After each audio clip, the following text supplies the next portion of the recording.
Dans cette présentation, j'aimerais vous parler de la reconnaissance des États en droit international. C'est probablement, dans la pratique, le domaine le plus important dans lequel on parle de la personnalité juridique de l'État, un concept qui, autrement, est plutôt théorique. En même temps, je dois vous avertir, c'est un domaine hautement politique. Pourquoi est-ce que ça vaut tout de même la peine d'en parler dans une présentation plutôt juridique? L'argumentation est normalement juridique, sauf les conclusions qui en sont tirées sont souvent différentes et controversées pour des raisons politiques. Comme toujours, toutes les références dans cette présentation sont en lien avec mon ouvrage « Introduction au droit international public », 4e édition 2020. La reconnaissance est un acte unilatéral en principe et dans ce domaine, on parle d'un côté de la reconnaissance d'un État, mais il faut en distinguer la reconnaissance d'un gouvernement. Parfois, les deux choses sont liées et nous allons voir que souvent, un État n'est pas reconnu parce qu'un gouvernement a peut-être des problèmes avec un autre gouvernement. Mais parlons d'abord de la reconnaissance de l'État. La Suisse qui reconnaît le Kosovo, par exemple, ça c'est une question juridique, mais en nous disant aujourd'hui que cet acte unilatéral, donc la question si la Suisse reconnaît le Kosovo ou pas, c'est purement déclaratoire. Ce n'est pas la déclaration de la Suisse, la reconnaissance de la Suisse qui crée le Kosovo en tant qu'État. C'est plutôt une reconnaissance de la part de la Suisse qu'elle reconnaît le Kosovo, cette entité, comme un État avec lequel, normalement, à ce moment-là, elle va avoir des relations diplomatiques. Dans la théorie, on dit donc que la reconnaissance est purement déclaratoire et que ce n'est pas constitutif. Pourquoi est-ce que c'est différent et pourquoi est-ce que c'est important?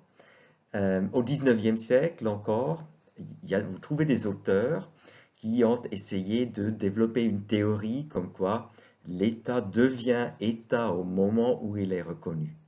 Mais cela mène à beaucoup de problèmes théoriques et aujourd'hui, vous trouvez personne, pratiquement personne, qui essaierait encore de défendre ces théories. Dans la réalité, ça se voit aussi dans le fait que certains États sont reconnus par un certain nombre d'États et ne sont pas reconnus par d'autres États. Alors, évidemment, ces entités existent et là, il y a, entre les États qui se reconnaissent, des rapports interétatiques, ce qui ne serait pas possible si le fait que l'État n'est pas reconnu par certains États aurait un effet constitutif. Vous voyez déjà que ça peut être compliqué. Prenons donc un exemple de la pratique. Voilà ici un arrêt du tribunal fédéral de 2010. Un arrêt qui a opposé la République de Chine, normalement appelée Taïwan, à l'Organisation internationale de la normalisation, mieux connue sous son acronyme ISO, International Standardization Organization. Qu'est-ce qui s'était passé? Cette organisation, qui a son siège à Genève, mais qui est une organisation de droit privé, une association au sens des articles 60 suivants du Code civil, elle avait adopté un nouveau standard, un standard ISO 31661, qui prévoit un système de désignation territoriale. Donc c'est une liste de pays, disons pour le moment. Et dans cette liste, la République de Chine figure sous la désignation Taïwan, province de Chine, tandis que la République populaire de Chine y figure tout court comme Chine. Alors vous pouvez peut-être vous imaginer pourquoi la République de Chine n'était pas contente, parce qu'on venait de l'appeler province de Chine, Et la République populaire de Chine avait obtenu la désignation Chine tout court. Alors, le Taïwan a ouvert une action en protection de sa personnalité et de son nom en vertu du droit civil, de l'article 28 et 29 du Code civil. D'abord au canton de Genève, parce que c'est là que l'ISO a son siège, et par la suite, la question est arrivée au tribunal fédéral. Alors, qu'est-ce que vous pensez? Est-ce que le tribunal fédéral, en tant que tribunal suisse, va obliger l'ISO de changer de pratique? Réfléchissez-y un moment.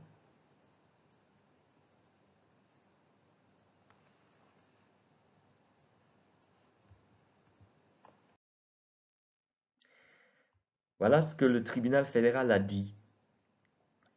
Il apparaît que le véritable objet de la demande, du Taïwan ne relève pas de la protection de son droit au nom, mais vise une reconnaissance politique en tant qu'État.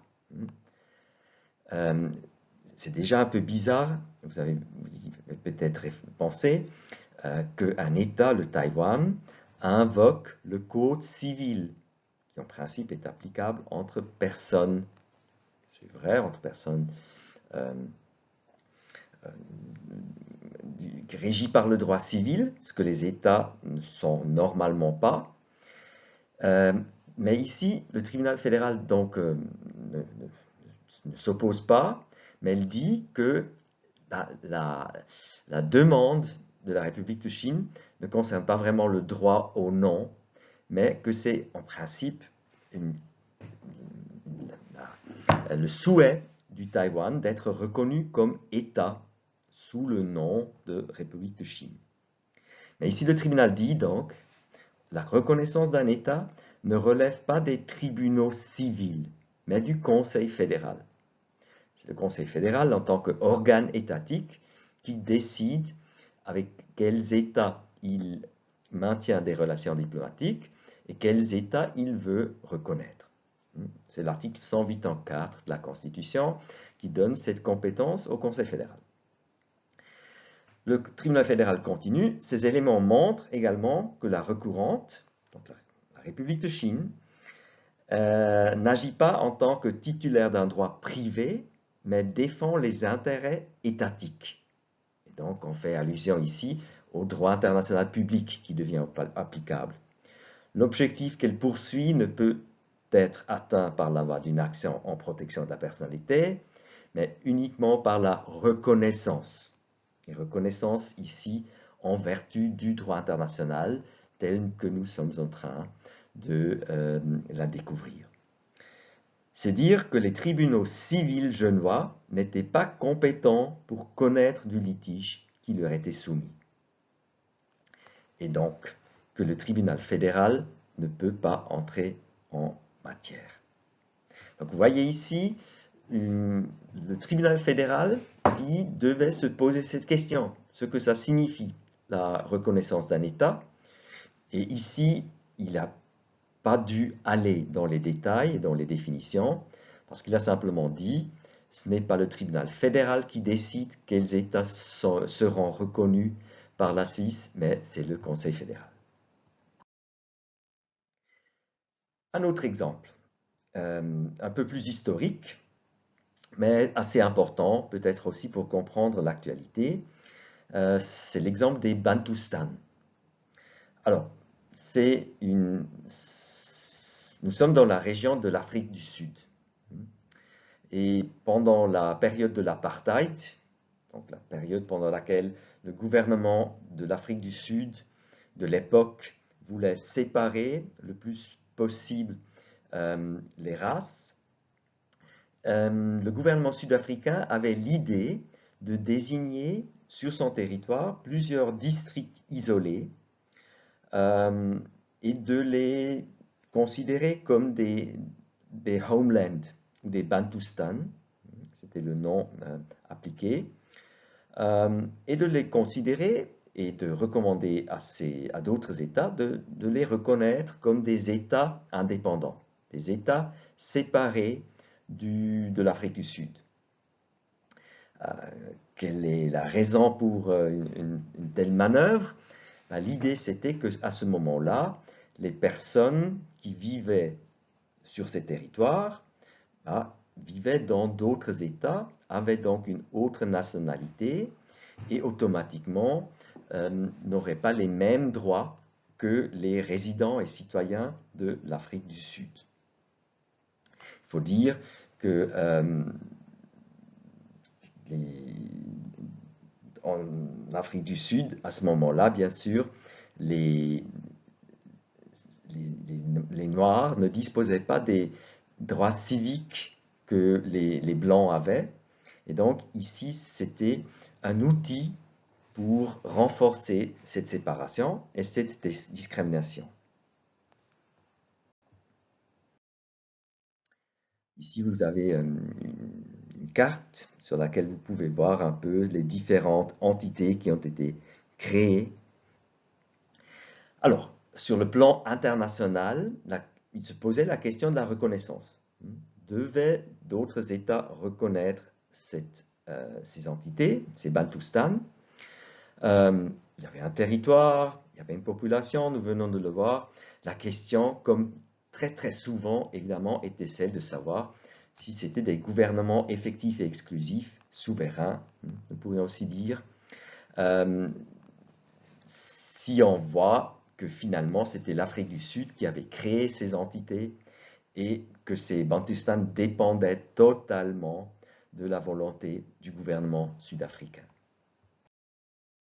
Alors effectivement, la plupart des États n'ont pas reconnu ces Bantoustans parce qu'ils considéraient que cela serait pas juste, que ce n'était pas vraiment des États souverains.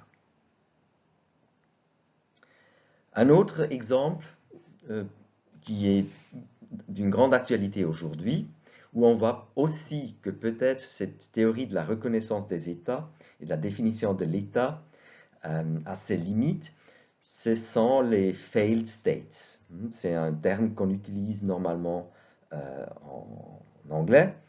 Il y a plusieurs États aussi aujourd'hui qui sont dans un mauvais état, c'est-à-dire il y a la terreur, c'est essentiellement dû au fait que le gouvernement central n'est pas en mesure de contrôler le territoire parce qu'il y a des émeutes, il y a de la violence, il y a des insurgés.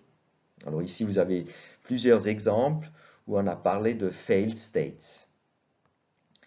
Un cas particulièrement important, parfois un peu plus, parfois un peu moins, c'est la Somalie, où essentiellement plusieurs territoires de cet État sont contrôlés par différents groupes, ce qu'on appelle normalement les warlords, les seigneurs de la guerre, donc des insurgés qui ont plus de pouvoir que le gouvernement dans ces régions.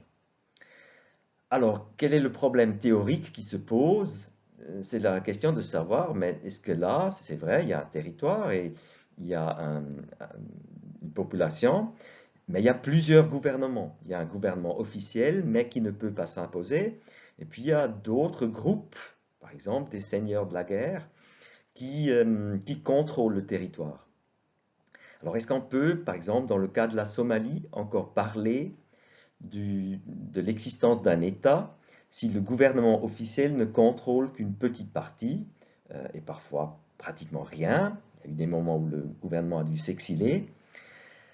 Alors là, la discussion est rarement une discussion de la question de la reconnaissance. Par exemple, la Suisse a toujours maintenu des relations diplomatiques avec la Somalie, malgré l'état dans lequel la Somalie était, parce que bien sûr, il y a souvent une volonté politique que ça change et que le gouvernement central, reconnu par d'autres États, reprenne le pouvoir, et on ne veut donc pas motiver ces insurgés à continuer leur lutte en leur faisant de l'espoir, comme quoi on irait les reconnaître.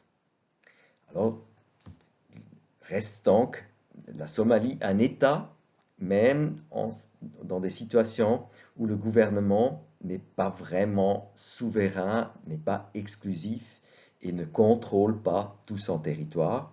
Pour des raisons politiques, on maintient la fiction que la Somalie est un État avec lequel on peut avoir des relations diplomatiques. Ici, vous voyez les différentes régions. Il faut dire qu'au fur et à mesure, ça change, mais c'est évidemment un problème pour la population, pour la sécurité, et ce problème se voit aussi dans cette définition de l'État et dans cette question de la reconnaissance. Alors on peut encore se demander s'il y a d'autres conditions dans la pratique des États pour reconnaître des États. On a toujours fait référence à cette théorie des 3 éléments. Alors il y a eu parfois des tentatives de dire mais il faudrait reconnaître en principe que des démocraties. On ne peut pas reconnaître un État communiste. Par exemple, un débat au début du XXe siècle, avec la création de l'Union soviétique. En fin de compte, il faut dire aujourd'hui que, et vous le devinez, les États sont très différents. Par exemple, il y a relativement peu de démocratie, il y a beaucoup d'États dont l'organisation ne nous convient peut-être pas trop. Alors ceci a mené tout de même à l'adoption d'une résolution, donc d'un texte au sein des Nations Unies, qui n'est pas contraignant, mais qui représente assez bien la pratique des États, où on dit, voilà, chaque État a le droit de choisir et de développer librement son système politique, social, économique et culturel. Donc le simple fait qu'un État ait un système plus socialiste qu'un autre, que dans un État il y ait encore un prince, comme par exemple au Liechtenstein, normalement ce ne sont pas des raisons pour ne pas dire que c'est un État. Reste toujours la politique et la question politique si un État veut avoir des relations diplomatiques avec un tel État.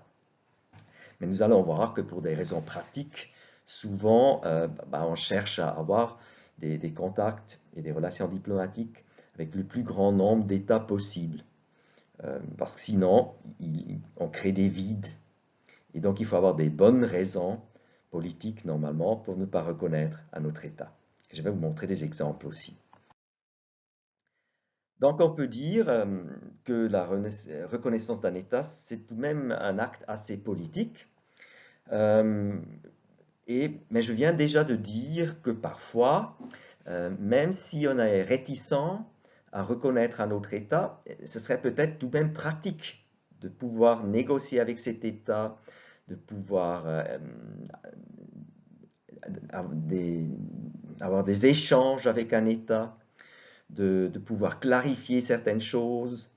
Et à ce moment-là, ce que certains États ont fait, un peu plus par le passé qu'aujourd'hui, c'est de distinguer et de dire, alors nous ne reconnaissons pas de jure officiellement un État, mais nous le reconnaissons de facto, nous acceptons le fait que finalement, là, il y a une entité qui agit comme un État et qui a le contrôle d'un territoire.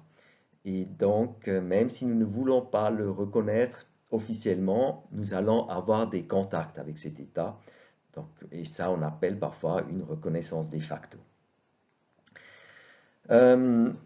Pour avoir un peu une unité de doctrine, l'Union européenne a par exemple essayé d'avoir des lignes directrices communes, parce que ça crée des problèmes bien sûr si les membres de l'Union européenne, si certains reconnaissent un État et d'autres ne le font pas. Ça ne veut pas dire que ce problème continue à exister.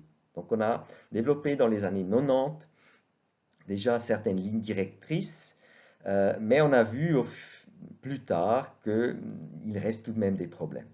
Alors l'exemple le plus important pour le moment, c'est certainement la reconnaissance par certains États de l'Union européenne du Kosovo en tant qu'État, tandis que d'autres, par exemple l'Espagne, ne le reconnaissent pas, cet État, et les États qui ne reconnaissent pas le Kosovo comme un État souverain et indépendant sont normalement des États qui ont eux-mêmes des problèmes avec des régions qui cherchent peut-être l'indépendance.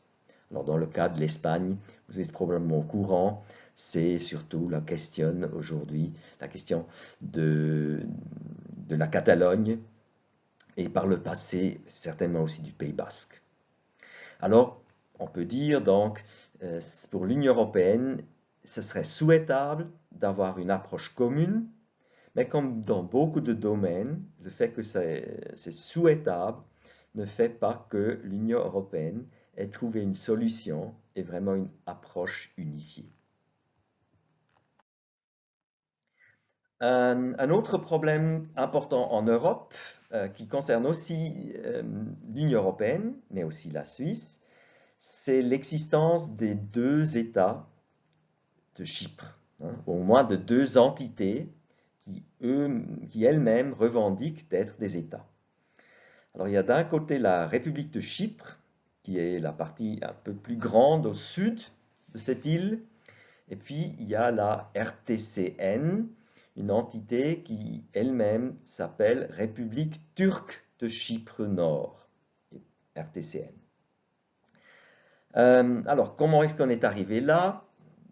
L'histoire a fait qu'il y avait à un moment donné une espèce de guerre civile, on peut dire, en Chypre, et la Turquie a envahi la partie nord de la Chypre, a occupé cette partie officiellement pour protéger la population musulmane sur cette île. Alors, jusqu'à nos jours, on n'a pas trouvé une solution, parce qu'en principe, il y a un souhait politique de réunification, d'avoir de nouveau une seule île qui constituerait un État, mais il reste donc ces deux entités. Il faut dire que la République turque de Chypre Nord n'a été reconnue que par la Turquie, qui protège évidemment cette entité, cet État autodéclaré. Alors, qu'est-ce qui s'est passé dans la réalité? Les membres de l'Union européenne n'ont pas reconnu cette République turque de Chypre Nord. Et pour compliquer les choses, bien sûr, il y a quelques années, la République de Chypre est devenue un membre de l'Union européenne.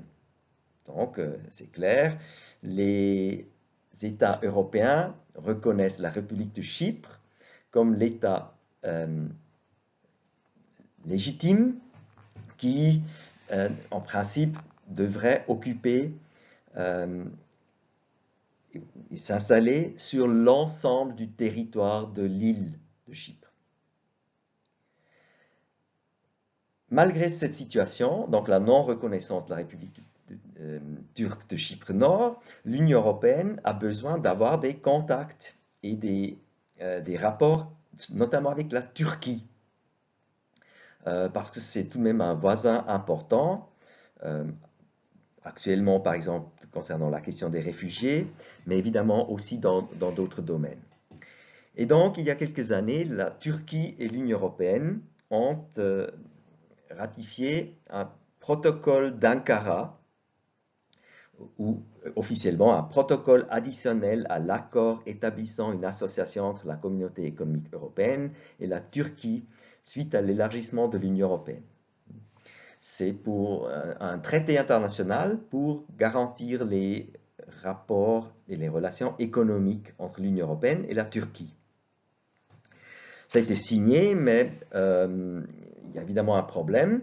Si la Turquie signe un traité avec l'Union européenne, l'Union européenne est composée d'un certain nombre d'États, dont un est la République de Chypre, que la Turquie ne reconnaît pas. Elle dit, nous ne pouvons pas reconnaître la République de Chypre parce que vous, tous les autres, ne reconnaissent pas la République turque de Chypre Nord.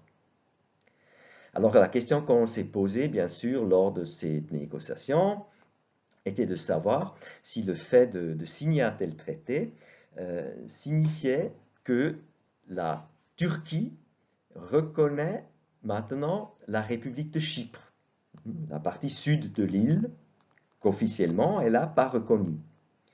On peut se demander si là il s'agit au moins d'une reconnaissance de facto. Qu'est-ce que vous pensez?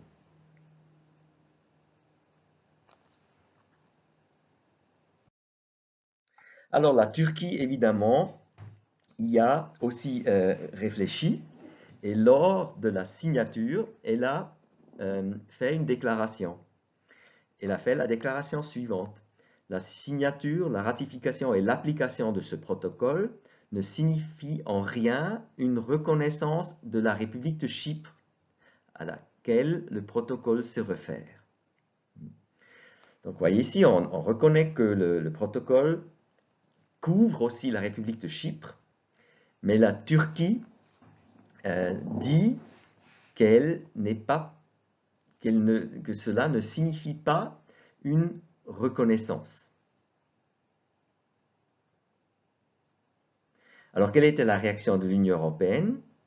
Elle a elle-même fait une déclaration que vous voyez ici. La communauté européenne, parce qu'aujourd'hui l'Union européenne, donc à l'époque la communauté européenne et ses États membres, y inclut la République de Chypre, prennent acte de la signature par la Turquie du protocole additionnel à l'accord établissant une association, etc.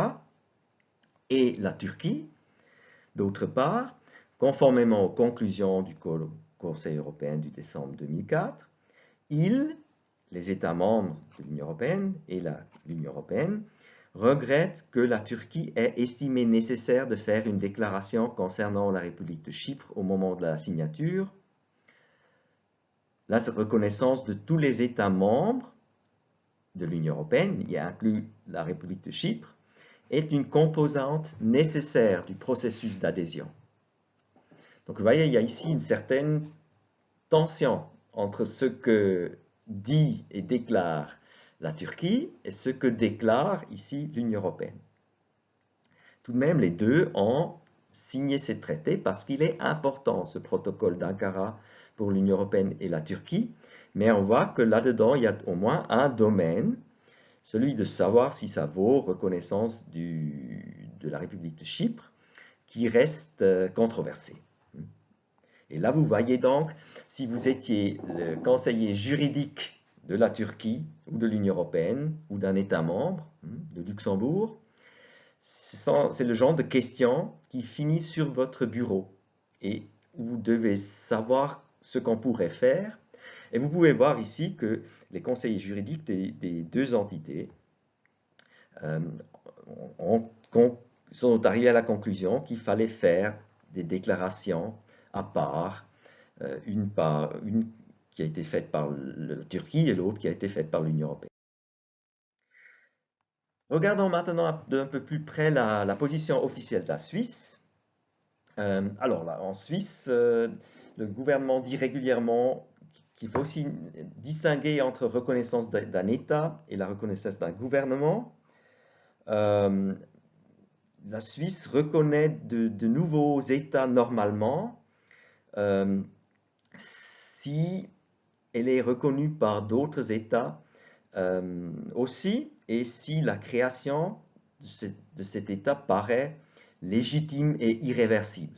Donc on attend peut-être un peu, ça c'est l'irréversibilité, est-ce qu'il y a une certaine stabilité, et la légitimité, vous voyez le terme, hein, ce n'est pas le terme légal, c'est légitime. Là vous avez l'élément politique, si la Suisse considère que c'est juste de reconnaître un État ou pas. Alors pour l'irréversibilité, c'est clair, ça c'est aussi quelque chose qui, selon les circonstances, peut être interprété différemment. L'exemple le plus important des dernières années, c'était la reconnaissance du Kosovo par la Suisse, où beaucoup d'observateurs ont dit que c'était un peu précoce, que c'était très tôt, et vous trouvez toute une discussion. Le Conseil fédéral a normalement dit que là c'était important parce qu'il y a il y avait, et il y a toujours, un grand nombre de Kosovars qui résident en Suisse, souvent aussi ont la nationalité aujourd'hui, et donc que avoir un rapport et une relation claire et stable avec cette entité, le Kosovo, semblait important pour le gouvernement suisse à l'époque.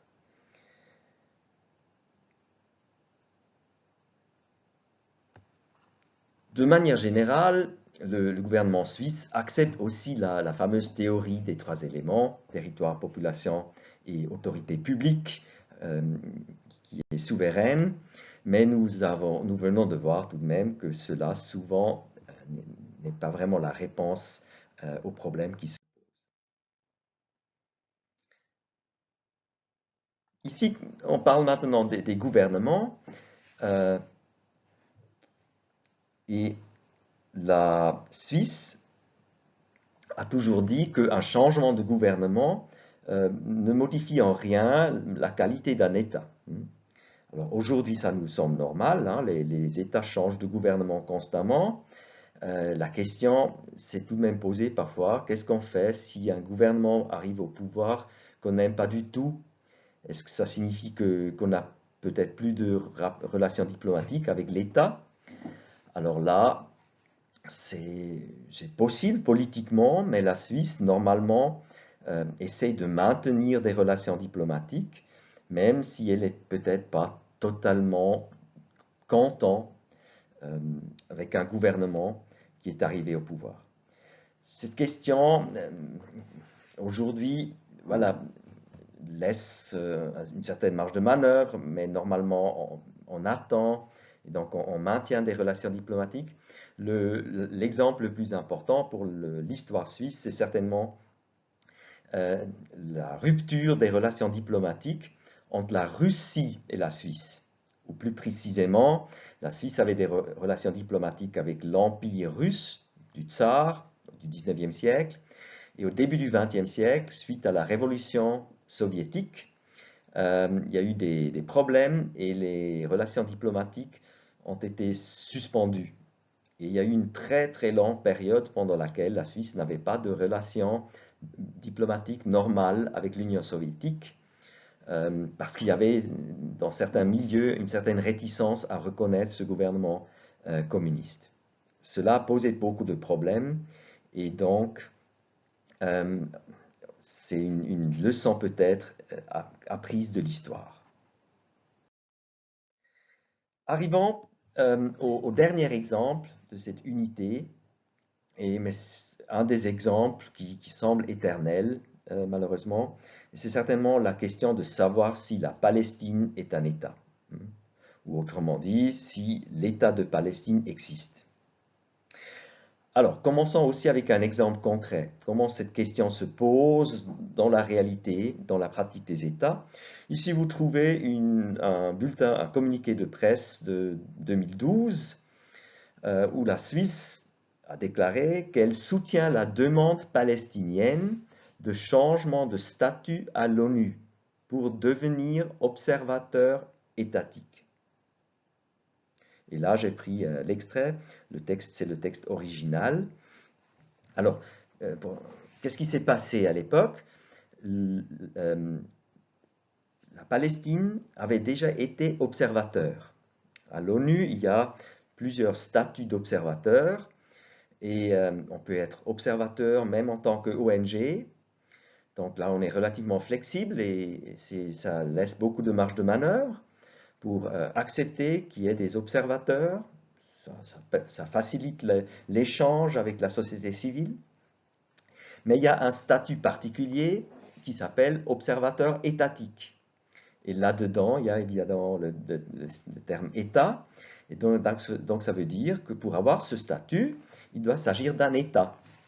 Et la Palestine voulait changer donc de la catégorie d'observateur tout court à observateur étatique. Ben, c'est clair aussi pour montrer ainsi qu'elle était un État.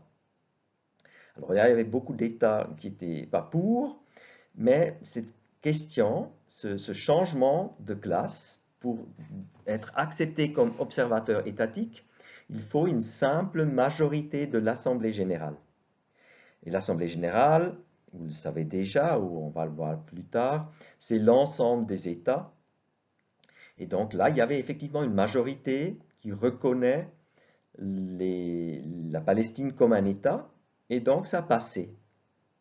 Et la Suisse, qui souvent est tout de même solidaire avec des États comme les États-Unis ou l'Allemagne, qui ne reconnaissent pas la Palestine comme État, se trouvait donc dans une situation un peu particulière, mais là, elle a décidé que ça valait la peine de soutenir cette demande, en espérant bien sûr que ça contribue à long terme à une solution dans cette région. Alors, qu'est-ce que ça signifiait aussi du point de vue pratique? Et ça, c'est peut-être aussi intéressant à voir. Ça passait et la Palestine est devenue un État observateur. Alors à ce moment-là, la représentation de la Palestine à Genève auprès des Nations Unies devenait la représentation d'un État observateur. Et la Suisse, en tant qu'État siège, qui en plus avait été pour, l'a accepté.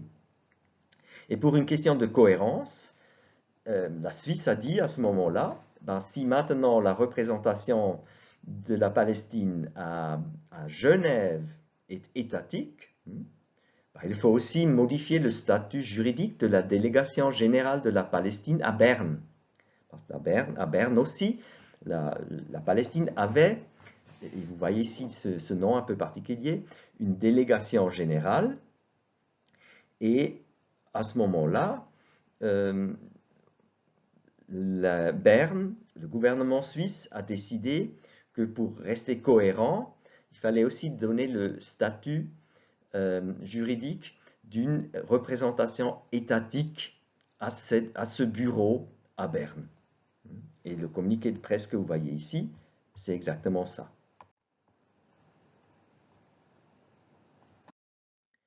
Voilà ce que dit donc le Conseil fédéral. La délégation générale de Palestine à Berne, ainsi que les membres de son personnel, se verront appliquer par analogie la Convention de Vienne sur les relations diplomatiques. Cette Convention sur les relations diplomatiques s'applique entre États. Et donc là, on tient compte du fait qu'on a reconnu la Palestine comme État observateur. Vous voyez aussi, et là c'est vraiment chaque mot compte, que la Convention de Vienne sur les relations diplomatiques sera appliquée par analogie. Pourquoi? Parce que la Suisse a donc soutenu le changement de catégorie de la Palestine à État observateur, mais elle n'a pas, à ce moment-là, officiellement reconnu la Palestine comme un État et entamé des relations diplomatiques avec cet État. Ça, elle aurait pu faire, mais vous pouvez vous imaginer, pour des raisons politiques, elle a préféré ne pas le faire. Donc on a une position très complexe. Oui, on soutient la Palestine à devenir État observateur auprès des Nations Unies, mais on ne va pas officiellement entamer des relations diplomatiques avec cet État, parce que là, on veut attendre peut-être que la situation change, et le Conseil fédéral ne considérait pas opportun une telle démarche à ce moment-là. Et à ce moment-là, la Convention de Vienne, en principe, ne serait pas applicable, mais le Conseil fédéral dit qu'on peut l'appliquer par analogie. Et le résultat juridique, donc le point de vue de la Suisse, c'est que maintenant la Palestine, et cette délégation, ce bureau à Berne, bénéficiera du même régime juridique que la mission permanente d'observation de la Palestine à Genève, dont le statut a été modifié par l'ONU suite à l'adoption de la résolution, cette adoption pour devenir État observateur. Et la Suisse justifie cette démarche avec la cohérence. Elle dit « Cette décision permet aux deux membres de la mission permanente à Genève qui occupent également des fonctions au sein de la délégation générale de Palestine à Berne, hein, c'est les mêmes personnes qui travaillent dans les deux bureaux, de bénéficier d'un statut identique dans les deux fonctions, ce qui représente une simplification notable au plan technique et administratif. Donc, encore un exemple qui vous montre que dans la pratique quotidienne, cette question de la reconnaissance est importante, elle est hautement politique, mais on essaye de trouver tout de même des réponses juridiques qui tiennent compte de cette complexité et qui s'inspirent donc tout de même à la base de la théorie des trois éléments et où la question de savoir si un gouvernement, notamment d'un autre État, si on veut vraiment entamer des relations diplomatiques avec lui ou pas, et donc officiellement déclarer qu'on reconnaît un État étranger, cela peut être une question compliquée et il peut y avoir des solutions entre deux, comme on le voit ici.